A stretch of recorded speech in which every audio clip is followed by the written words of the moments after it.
രാഹുൽ, കേന്ദ്രത്തിൽ നിന്നും കുടിശ്ശിക അടക്കമെല്ലാം നൽകിയിട്ടുണ്ട്, ധനസഹായം നൽകിയിട്ടുണ്ട് എന്ന് പറയുന്നു. ഈ ആശാവർക്കർമാരുടെ ഓണറേറിയം സംബന്ധിച്ച വ്യക്തതയില്ല എങ്കിൽ പോലും പക്ഷേ ധനവിനിയോഗം സംബന്ധിച്ച് യാതൊരു രേഖകളും കേന്ദ്രത്തിന് നൽകിയിട്ടില്ല എന്ന് കേന്ദ്രത്തിൽ നിന്ന് നമുക്ക് വിവരങ്ങൾ ലഭ്യമാകുമ്പോഴും സംസ്ഥാനത്തിന് ഇക്കാര്യത്തിൽ എന്താണ് പറയാനുള്ളത്? നമ്മുടെ UDF MP മാരൊക്കെ ഇന്ന് അവിടെ പ്രതിഷേധവും സംഘടിപ്പിച്ചിരുന്നു. ആശാവർക്കർമാർക്ക് ഇതിനോട് എന്താണ് പറയാനുള്ളത് രാഹുൽ? ആശാവർക്കർമാർ ഇപ്പോഴും ഓണറേറിയം വർധനവുമായി ബന്ധപ്പെട്ട കാര്യം അത് സംസ്ഥാന സർക്കാർ അറിയിക്കേണ്ടതാണ്. അത്തരത്തിലൊരു വർധന ഉണ്ടാകാതെ സമരത്തിൽ നിന്ന് പിന്മാറുന്നതിനെ പറ്റി ആലോചിക്കുന്നില്ല എന്നുള്ള നിലപാടിൽ തന്നെയാണ് അവർ തുടരുന്നത്. അപ്പോഴും ഈ ധനസഹായം എന്ന് പറയുമ്പോൾ അനൂപ സൂചിപ്പിച്ചതുപോലെ അതിൽ വ്യക്തത ഉണ്ടാകണം എന്നുള്ള വലിയ കാര്യമുണ്ട്. കാരണം ധനസഹായം എന്ന് പറയുന്നത് ഇൻസെൻറ്റീവിൻ്റെ കാര്യത്തിലാണോ അതോ വേതനം വർദ്ധിപ്പിക്കും എന്നുള്ള രീതിയിലാണോ എന്നുള്ള കാര്യങ്ങൾ പറയുന്നുണ്ട്. എന്തായാലും MA ബിന്ദു നമ്മോടൊപ്പം ചേരുന്നുണ്ട്. അപ്പം ഈ ഒരു ആശ്വാസകരമായ ഒരു വാർത്ത ഒരുപക്ഷെ 30-ാം ദിവസം വരികയാണ്. ധനസഹായം വർദ്ധിപ്പിക്കുമെന്ന് കേന്ദ്ര ആരോഗ്യമന്ത്രി പറഞ്ഞിരിക്കുകയാണ്.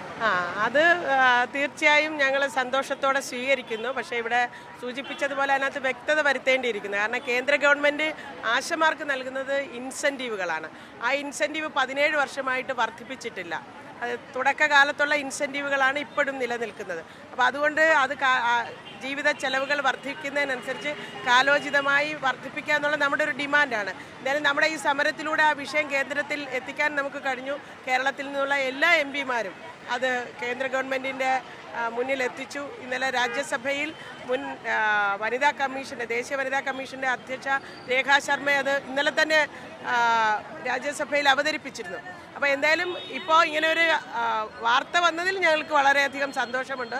കാരണം നമുക്ക് ഈ വിഷയം നമ്മൾ സംസ്ഥാനത്താണ് ഈ സമരം ആരംഭിച്ചതെങ്കിലും അത് ദേശീയ തലത്തിലൊരു വിഷയമാക്കി മാറ്റാനും ഇന്ത്യയിലെ 10 ലക്ഷത്തോളം വരുന്ന ആശാവർക്കർമാരുടെ മൊത്തത്തിൽ അവരുടെ വേതന വർധനവിലേക്ക് പോകുന്നതിൽ കൊണ്ടുവന്ന് എത്തിക്കാനും കഴിഞ്ഞു എന്നുള്ളത് ഞങ്ങൾക്ക് വളരെ സന്തോഷമുണ്ട്.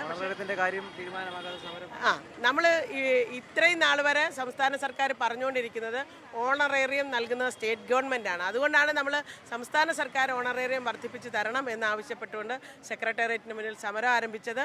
ആ ഡിമാൻഡിൽ നമ്മൾ ഉറച്ചു നിൽക്കുകയാണ്. പ്രത്യേകിച്ചും ആശാവർക്കർമാർ പിരിയുന്ന ആശാവർക്കർമാർക്ക് വിരമിക്കാൻ ആനുകൂല്യം സംബന്ധിച്ച് തീരുമാനമെടുക്കേണ്ടിയിരിക്കുന്നു. ഈ 2 ഡിമാൻഡ് നേടിയെടുക്കാതെ നമ്മൾ സെക്രട്ടേറിയറ്റിന് മുന്നിൽ നിന്നും പോകില്ല. നമ്മുടെ സമരം തുടരും.